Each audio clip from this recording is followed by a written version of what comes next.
So welcome back to guys another video. दोस्तों आज की वीडियो बहुत ही ज़्यादा इंटरेस्टिंग होने वाली, क्योंकि यहाँ पर अप्लाइड दोस्तों मैथ की यहाँ पर 2 क्लासेस हो चुकी है, 2 या 3 क्लासेस हो चुकी हैं। अगर आपने नहीं देखा है तो यहाँ पर हमारे चैनल पर प्लेलिस्ट बन चुकी है, जाइए वहाँ पर देखिए। फर्स्ट सेमेस्टर अप्लाइड मैथ की जितनी भी वीडियो है सारी इंपॉर्टेंट क्वेश्चंस की वीडियो है। अगर आप देख लेंगे तो मैं आपको गारंटी देता हूँ कि 100% आप ज़्यादा से ज़्यादा मार्क गेन कर पाएंगे। तो ज़रूर उस वीडियो को देखिएगा। और हाँ दोस्तों, अगर आप चैनल पर नए हैं तो चैनल को सब्सक्राइब करिए और अपने दोस्तों के साथ जरूर शेयर करिए। अगर आपका कोई कॉलेज ग्रुप है तो उसमें भी ये वीडियो शेयर कर दीजिए, जिससे कि ज़्यादा से ज़्यादा स्टूडेंट यहाँ पर इस वीडियो के माध्यम से लाभ उठा पाए। तो चलिए दोस्तों आज की वीडियो स्टार्ट करते हैं।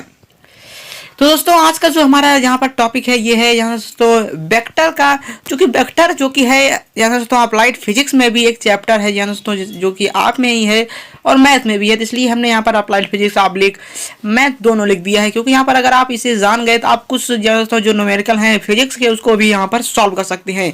तो ये वीडियो पार्ट 1 होने वाली है, इसके बाद पार्ट 2 वीडियो आएगी, उसको भी देखिएगा और इसे पूरा लास्ट तक देखिएगा। जरा भी यहाँ पर स्किप मत करिएगा। दोस्तों अगर आप स्किप कर देते हैं, हमें पता है कि आपको आता है, लेकिन आप अगर स्किप कर देते हैं तो आपको थोड़ा समझने में यहाँ पर दिक्कत हो सकती है, तो स्किप मत करिएगा। चलिए दोस्तों आज की वीडियो स्टार्ट करते हैं।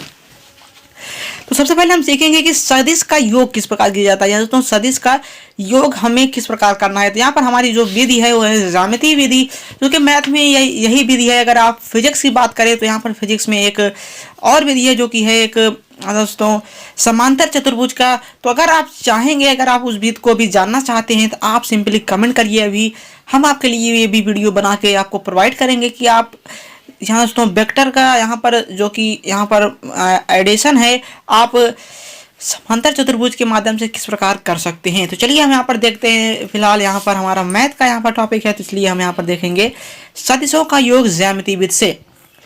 तो सबसे पहले हमें यहाँ पर कुछ प्रकार इस प्रकार की यहाँ पर हमें यहाँ पर सदिश दी होगी, जैसे कि हमने यहाँ पर लिखा है। यहाँ पर देखिए वेक्टर ए दिया हुआ है और यहाँ पर हमें वेक्टर दिया हुआ है। ध्यान दीजिए, अगर आप सदिश जोड़ रहे हैं तो अगर दिशा यहाँ पर विपरीत हो जाती है तो आपको यहाँ पर सिंपली जो दूसरा यहाँ तो वेक्टर होगा उसे माइनस लगा के ही लिखना होगा। और अगर आपको यहाँ पर दिशा उसी यहाँ तो डायरेक्शन में दी हुई है, जैसे कि यहाँ पर ऊपर दिया हुआ है, तब आप यहाँ पर प्लस भी लिख सकते हैं। तो सिंपली इसे करने के लिए आपको करना क्या होता है, जैसे कि मान लीजिए ये कोई एक वेक्टर है और दूसरा ये वाला वेक्टर है। सिंपली इसे जोड़ने के लिए आपको करना क्या होता है कि एक वेक्टर ऐसे लिख देते हैं। एक वेक्टर की सिर ये है, सिर इसका हेड, और ये है इसका टेल जिसे कहते हैं पूंछ, और ये है इसका हेड जिसे हम सिर कहते हैं। तो एक वेक्टर के हेड को दूसरे वेक्टर के यहाँ पर टेल से यहाँ पर इसे जोड़ देते हैं, और ये इसका हेड, ये है टेल। तो यहाँ पर आप देखें कि दूसरे वेक्टर का जो कि हमने यहाँ पर पहले का हेड लिया, दूसरे का टेल लिया है, और यहाँ पर दूसरे का हेड ये है। तो इसे दोनों हमने जोड़ दिया और यहाँ पर सिंपली इसे यहाँ पर जब हम मिला देंगे तो यही इसका परिणामी सदिश हो जाएगा, जिसे हम डोनेट करते हैं वेक्टर आर से। तो यहाँ पर हो जाएगा vector R equal to vector A और प्लस वेक्टर बी। तो इस प्रकार से हम सदिशों का योग करते हैं। तो यहाँ पर ये थी ज्यामितीय विधि। तो आई होप आपको ये समझ में आया होगा। अगर नहीं समझ में आया तो फिर से आपको बता देते हैं कि सिंपली हम क्या करते हैं कि किसी वेक्टर के हेड को किसी वेक्टर दिशा तो दूसरे वेक्टर के टेल से जोड़ते हैं, ना कि हेड से। तो यहाँ पर आपको ध्यान देना है कि अगर हम वेक्टर का ऐड कर रहे हैं तो एक वेक्टर के सिर को सो गाइस आई होप आपको ये समझ में आ गया होगा। तो चलिए देखते हैं हम कि सदिशों का घटाना किस प्रकार किया जाता है। तो सबसे पहले घटाने के लिए आपको कोई भी यहाँ पर सदिश, जो भी सदिश यहाँ पर दी गई है, जैसे कि यहाँ पर मान लीजिए हमारा हमें वेक्टर ए इस प्रकार दिए गए और वेक्टर बी इस प्रकार दिए गए। यहाँ पर आप देख सकते हैं कि दोनों की डायरेक्शन जो कि हैं अलग अलग हैं। तो अगर यहाँ पर डायरेक्शन अलग है तभी यहाँ पर जो घटाना करेंगे हम, जो बी होगा हमारा वेक्टर बी जैसे कि यहाँ पर दिया हुआ है, सिंपली हम इसे लिखेंगे माइनस वेक्टर बी। तो हमारा जो कि परिणामी हो जाएगा vector R equal to vector A minus vector V. तो इस तरीके से सदिशों का घटाना भी किया जाता है। तो यहाँ पर हमने देखा कि सदिशों का योग किस प्रकार किया जाता है और सदिशों का घटाना किस प्रकार किया जाता है। अब हम देखेंगे कि किसी भी सदिश का, चाहे वो जो भी सदिश हो, उसका मापांक, जैसे दोस्तों मापांक क्या होता है, जिसे मॉडुलस कहते हैं हम, या फिर कहे तो शॉर्ट में माड कहते हैं इंग्लिश में। तो यहाँ पर हमें मापांक निकालना है। सिंपली मापांक निकाल सो फ्रेंड, जो भी सदिश हमें दी होती है, हमें सिंपली उसका मापांक निकालने के लिए जो कि न्यूमेरिकल वैल्यू जो इसका गुणांक होता है, सो फ्रेंड जो इसका गुणांक होता है सिंपली हम यहाँ पर लिख लेते हैं। जैसे कि यहाँ पर देखिए कि आई जो कि है हमारा, आई का यहाँ पर गुणांक जो कि है 5, जे का गुणांक यहाँ पर 4 है और यहाँ पर के का गुणांक -1 है, तो सिंपली हम इसे यहाँ पर रूट में लिख लेते हैं और इसका कर देते हैं स्क्वायर, जैसे कि हमने यहाँ पर किया है। यहाँ पर आप देख सकते हैं कि हमने यहाँ पर 5 का स्क्वायर किया है, इसके बाद 4 का स्क्वायर, इसके बाद -1 का स्क्वायर। तो यहाँ पर 5 का स्क्वायर किया जाएगा तो यहाँ पर आएगा 24, 4 का स्क्वायर करेंगे तो यहाँ पर हो जाएगा यहाँ पर 16, और यहाँ पर जब हम करेंगे -1 का स्क्वायर तो यहाँ पर सिंपली 1 ही प्राप्त होता है। तो सिंपली जब हम इसे जोड़ लेंगे तो हमें मिल जाता है यहाँ पर रूट में 42। तो इस तरीके से हम किसी भी यहाँ पर दी हुई सदिश का मापांक बोले तो यहाँ पर मॉडुलस इस प्रकार निकाला जाता है। तो चलिए हम अगला सवाल जो कि देखते हैं कि हमें मान लीजिए कोई दो यहाँ पर तो इस प्रकार से सदिश दी हुई हैं और हमें यहाँ पर इसका जोड़ना और घटाना करना है। ये भी बहुत ही ज़्यादा इंपॉर्टेंट क्वेश्चन है, तो आप ज़रूर यहाँ पर वीडियो को देखते रहिए। और हाँ दोस्तों, जो भी आपको यहाँ पर बताया जा रहा है सब कुछ यहाँ पर इंपॉर्टेंट क्वेश्चन ही यहाँ पर आपको बताए जा रहे हैं, ना कि कोई दूसरे क्वेश्चन। सब यहाँ पर आपको इंपॉर्टेंट बताए जा रहे हैं, तो आप सिंपली एक एक क्वेश्चन को ध्यान से देखते रहिए, क्योंकि यहाँ पर जो भी क्वेश्चन आप देख रहे हैं सब इंपॉर्टेंट है। तो हो सकता है आपके यहाँ पर एग्जाम में ये जरूर पूछे जाएं। तो चलिए हम देखते हैं किस प्रकार से यहाँ पर घटाना किया जाता है। सिंपली हमने यहाँ पर दिया हुआ है कि यहाँ पर vector R equal to 2i cap plus 4j cap minus 5k cap. उसके बाद यहाँ पर वेक्टर R2 इक्वल टू दिया है i cap plus 2j cap plus 3 cap. तो इस प्रकार हमें यहाँ पर क्या करना है, इसका यहाँ पर हमें जोड़ना है। तो हमें यहाँ पर जोड़ने के लिए ज़्यादा कुछ यहाँ पर दिमाग लगाने की ज़रूरत नहीं है। सिंपली हम यहाँ पर vector R1 plus vector R2 जब हम लिखेंगे इस प्रकार, तो सिंपली हमें यहाँ पर न्यूमेरिकल वैल्यू जाता है। तो जो इसका गुणांक है, i का गुणांक, j का गुणांक, k का गुणांक, जो भी गुणांक है हमें सिंपली इसे ही ऐड करना है, बाकी सब वैसे ही लिख देना है। जैसे कि हम यहाँ पर vector R1 plus vector R2 करने जा रहे हैं, तो यहाँ पर आप देख सकते हैं कि यहाँ पर पहले में 2 है i के साथ गुणांक और दूसरे में i के साथ गुणांक 1 है। तो 2 और 1 को अगर हम जोड़ेंगे तो यहाँ पर हमें प्राप्त होगा 3। और इसी प्रकार दूसरे में j का गुणांक जो कि 4 है और यहाँ पर दूसरे में j का गुणांक 2 है। तो 4 और 2 जब हम ऐड करेंगे तो यहाँ पर हो जाएगा 6 और सिंपली हम j कैप ऐसे ही लिख देंगे। अब हम देखेंगे यहाँ पर दिया हुआ है -5 कैप, दोस्तों -5k कैप, यहाँ पर दिया हुआ है 3k कैप। सिंपली -5 और 3 को जब ऐड करेंगे तो यहाँ से हमें मिल जाएगा, यहाँ से मिलेगा हमें दोस्तों 2। तो सिंपली हम यहाँ पर लिख लेंगे 2, यहाँ पर 2 होगा। अब यहाँ पर हो जाएगा 3i cap plus 6j cap minus 2k cap. तो इस तरीके से हम किसी भी सदिश दी हुई सदिश का यहाँ पर योग निकालते हैं दोस्तों। अब अगर हमें माइनस करना है सिंपली वही प्रोसेस हमें अपनानी है। गुणांक को ऐसे ही दोस्तों माइनस कर देंगे, बाकी i j k सारा जो कि है यहाँ पर वैसे ही उतार देंगे। जैसे यहाँ पर vector R1 minus vector R2 करना है तो हम यहाँ पर सिंपली पहले इसे लिख लेंगे। अब आप देखिए यहाँ पर 2i कैप में से अगर हम 1i कैप यहाँ पर माइनस करते हैं तो क्या बचेगा, i कैप बचेगा।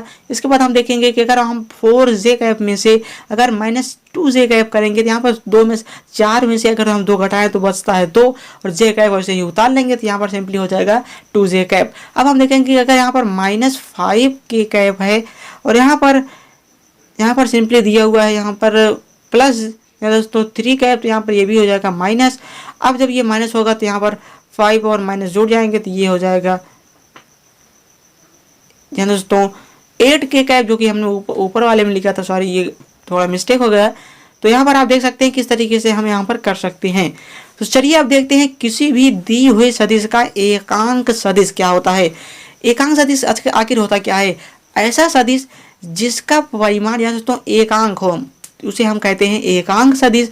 अब एकांक सदिश निकालने के लिए सिंपली हमें कुछ भी करने की जरूरत नहीं है, बस आपको ऊपर वाला ही मेथड यहाँ पर अपनाना है। जो भी हमें वेक्टर दी हुई है उसके गुणांक को यहाँ पर लेकर हम सिंपली मॉडुलस, जैसे कि आपने ऊपर अभी सीखा है मॉडुलस या फिर मापांक किस तरीके से निकाला जाता है। सिंपली पहले हम इसका मापांक निकाल लेंगे।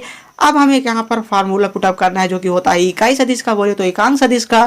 तो होता है यहाँ पर A cap equal to vector A upon mod of vector A. Simply यही फार्मूला आपको पुटअप करना है और सिंपली यहाँ पर वैल्यूज जो कि आपको पता है यहाँ पर पुटअप कर दीजिए और आपका यहाँ पर आंसर्स आ जाएगा। तो चलिए हम यहाँ पर पुटअप करते हैं। सिंपली जब हमने इसका मापांक निकाला बोले तो यहाँ पर मॉड्यूलस, तो यहाँ पर हमें मिला है 7। अब हम सिंपली यहाँ पर वेक्टर ए का मान रखेंगे जो कि है 2i cap plus 3j cap minus 6k cap और अपान में जो कि हमें यहाँ पर वैल्यूज पता है 7। अब हम यहाँ पर सिंपली 7 लिख देंगे।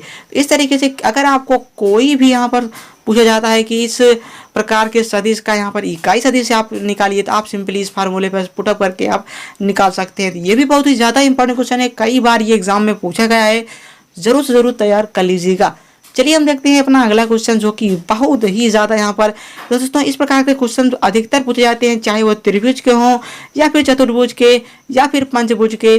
कुछ भी पूछा जा सकता है, लेकिन इसी टाइप के क्वेश्चन पूछे जाते हैं। तो यहाँ पर आपके लिए एक नया क्वेश्चन लेके आए, जो कि है कि सिद्ध कीजिए कि सदिश 2i cap minus J cap plus K cap comma I cap minus 3j cap minus 5k cap और 3i minus 4j cap minus 4k cap एक समकोण त्रिभुज। यहाँ पर आप देखिए क्या लिखा हुआ है, समकोण त्रिभुज। तो समकोण मतलब कि जिसका एक एंगल 90 अंश है। हमें सिद्ध करना है कि यहाँ पर ये जो वैल्यूज दी हुई है, तो हमें यहाँ पर इसे सिद्ध करना है कि ये समकोण त्रिभुज है। अब आपको यहाँ पर समकोण त्रिभुज में एक आपको यहाँ पर रिलेशन पता होगा, जो कि होता है हमारा पाइथागोरस प्रमेय का, कि कर्ण का स्क्वायर यहाँ तो कर्ण का स्क्वायर लंब का स्क्वायर प्लस आधार का स्क्वायर होता है के इक्वल होता है।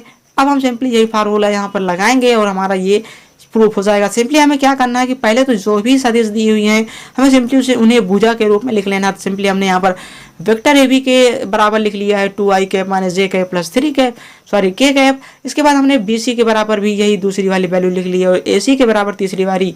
अब हम सिंपली इसका मालूरस निकालेंगे, यहाँ तो इसका मॉड निकालेंगे, बोले तो मापांक। तो हमने यहाँ पर सबका मापांक यहाँ पर निकाल लिया, जैसे कि हमने आपको ऊपर बताया था कि गुणांक ही लिया जाता है, तो हमने गुणांक लेकर यहाँ पर इसका मापांक निकाल लिया है।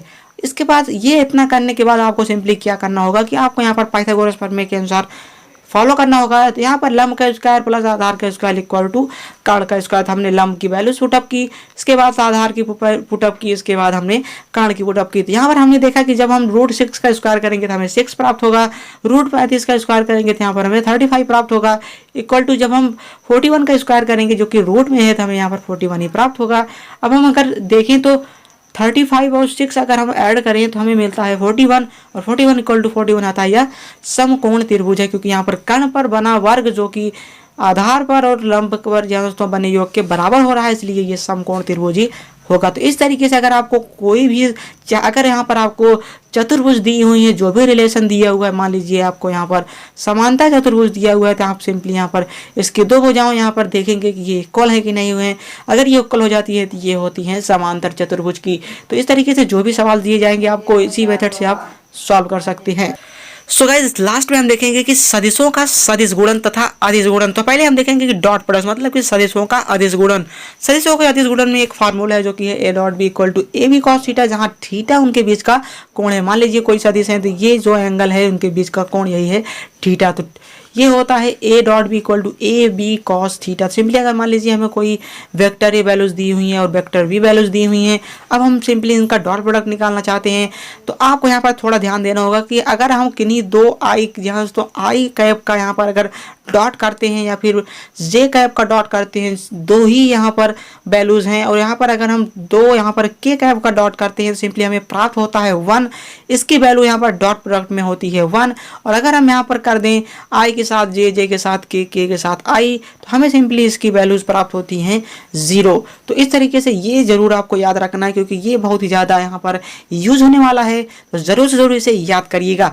तो चलिए हमें यहाँ पर एक यहाँ दोस्तों ये एक हमारे पास एक जो कि सवाल है जो कि दिया हुआ है कि यहाँ पर हमें इसका यहाँ पर डॉट प्रोडक्ट निकालना है। सिंपली हमें डॉट प्रोडक्ट निकालने के लिए ज़्यादा कुछ यहाँ पर करने की ज़रूरत नहीं है। यहाँ पर हमें जो भी यहाँ पर वेक्टर्स दी हुई हैं हमें सिंपली उनका यहाँ पर गुणा हम यहाँ पर इनका गुणांक देखेंगे। तो यहाँ पर आई का गुणांक, फिर जे का गुणांक, फिर के का गुणांक, इसके बाद आई का गुणांक, फिर जे का गुणांक, फिर के का गुणांक, और सिंपली हम उनका मल्टीप्लाई कर देंगे। तो यहाँ पर आप देख सकते हैं कि पहले वाले में सबका गुणांक 1 है, दूसरे में 2 1 3 है। तो सिंपली हम आई से आई में जब मल्टीप्लाई कराएंगे तो 2 गुणे 1 करेंगे तो हमें 2 ही प्राप्त होगा, फिर हम लगाएंगे प्लस का निशान। इसके बाद हम देखेंगे कि जे का गुणांक 1 है, जे का गुणांक 1 है, सिंपली हम जब गुणा कराएंगे 1 ही प्राप्त होगा। अब हम देखेंगे के का गुणांक 3 है, यहाँ पर के का गुणांक 1 है, जब हम इसका मल्टीप्लाई कराएंगे यहाँ पर हमें 3 प्राप्त होगा। तो हम जब इसे जोड़ेंगे तो 3 1 4 2 6, तो ये हो जाएगा हमारा डॉट। इस तरीके से हमें डॉट निकालने के लिए अगर दिया जाएगा, आपको कोई भी डॉट निकालने दिया जाएगा, आप सिंपली उनके गुणांक का आपस में गुणा करा के उनका मल्टीप्लाई या दोस्तों करके उसके बाद एडिशन कर लेंगे, सिंपली आपको वही प्राप्त हो जाएगा कि उनका डॉट प्रोडक्ट। अब आप जानिए कि अगर मान लीजिए कोई भी कह रहा है कि ये दो सदिश हैं जिनका अदिश गुणन परस्पर लंब है, अगर आपको यहाँ पर परस्पर लंब दिया हुआ है तो आप तुरंत यहाँ पर थीटा इक्वल टू यहाँ पर A dot B equal to यहाँ पर लिख देंगे 0, क्योंकि आप जानते हैं कि डॉट में जो कि होता है कॉस थीटा और कॉस 90 अंश का मान क्या होता है 90 का मान जो होता है 0, कॉस में 90 का मान 0 होता है। इसलिए अगर वो लंब है तो उनका मान 0 होगा। अगर वो समांतर हैं तो यहाँ पर cos 0 का मान होता है 1। तो ये अगर ये समांतर है तो उनका डॉट प्रोडक्ट हो जाएगा 1, और अगर वो लंबवत है तो उनका डॉट प्रोडक्ट हो जाएगा 0। जैसे कि हमने अगला सवाल हमारे पास है जो कि है कि दिखाइए कि i प्लस जे माइनस के माइनस आई माइनस जे प्लस माइनस 2k और -3i प्लस 3j परस्पर लंब हैं। तो हमें सिंपली इस तरीके का अगर सवाल आपको दिया जाएगा, ये भी बहुत ही ज़्यादा इंपॉर्टेंट सवाल है क्योंकि ये बहुत ही ज़्यादा पूछे जाते हैं। अगर आपको इस तरीके का सवाल दिया जाए तो आप सिंपली इसमें ज़्यादा कुछ यहाँ पर मिस्टेक मत करिए, क्योंकि यहाँ पर आपको सिंपली वही मेथड अपनाना है जो आपने पहले पढ़ा है। तो यहाँ पर सिंपली पहले यहाँ पर आप किन्हीं दो का यहाँ पर वेक्टर्स का यहाँ पर आप डॉट पहले निकाल लेंगे, जैसे कि पहले इसका फिर इसका डॉट जब निकाल लेंगे तो फिर जो भी वैल्यूज हमें मिलेंगी सिंपली हम उसका तीसरे से डॉट निकालते हैं। तो सिंपली हम चलिए यहाँ पर पहले 2 का निकाल लेते हैं और देख लेते हैं कि यहाँ पर अगर परस्पर लंब का यहाँ पर दिया हुआ है तो आप जानते हैं कि हमने आपको बताया कि a dot B equal to 0 है, क्योंकि यहाँ पर cos 90 अंश का मान होता है 0। तो सिंपली अगर यहाँ पर 0 आ जाता है तो ये होता है लंब। अगर वो लंब है तो अगर हम किसी भी 0 से किसी भी यहाँ पर पर्टिकुलर वेक्टर से अगर हम गुणा कराते हैं तब भी हमें 0 ही प्राप्त होगा। आप जानते ही हैं अगर 0 प्राप्त हो जाता है तो आप जान जाइएगा ये परस्पर लंब है। तो चलिए हम इसे अपनाते हैं। सिंपली यहाँ पर वेक्टर है, पहले हम इसे मान लेते हैं पहले को और सिंपली दूसरे को मान लेते हैं वेक्टर भी। अब हम जानते हैं कि यहाँ पर जो हम डॉट प्रोडक्ट निकालते हैं सिंपली हम उसका गुणांक ही मल्टीप्लाई करते हैं। तो हमने यहाँ पर सिंपली गुणांक को ही मल्टीप्लाई किया। अब हम यहाँ पर आई कैप प्लस जे कैप माइनस के कैप का जब हम आई का देखें तो यहाँ पर 1 है, फिर इसमें आई का -1 है। आई जो 1 से -1 में गुणा कराएंगे तो यहाँ पर हमें प्राप्त होगा -1। इसी प्रकार जे का -1 है और जे का यहाँ पर 1 है। अब हम जे का -1 और 1 गुणा कराएंगे तो हमें -1 ही प्राप्त होगा। अब यहाँ पर k का -2 है और यहाँ पर -k का -1 है। सिंपली जब हम -1 और -2 का मल्टीप्लाई कराएंगे तो यहाँ +2 हो जाएगा। अब हम देखें कि यहाँ पर -1 ये हो जाएगा -2 और ये +2 -2 + 2 इक्वल टू 0। अब जब हमें 0 वैल्यूज प्राप्त हो गई तो हम जान गए कि ये परस्पर लंब है। अगर हम यहाँ पर तीसरे से अगर इसका मल्टीप्लाई कराएंगे 0 का तो 0 ही प्राप्त होगा। तो सिंपली आप जान जाइए कि अगर आपको यहाँ पर परस्पर लंब का कोई भी दिया गया है आप सिंपली जान जाइए कि उनका डॉट प्रोडक्ट जो कि होगा 0 ही होगा, और अगर यहाँ पर समांतर दिया हुआ है तो उनका डॉट प्रोडक्ट 1 होगा। तो ये था हमारा पार्ट 1 वीडियो।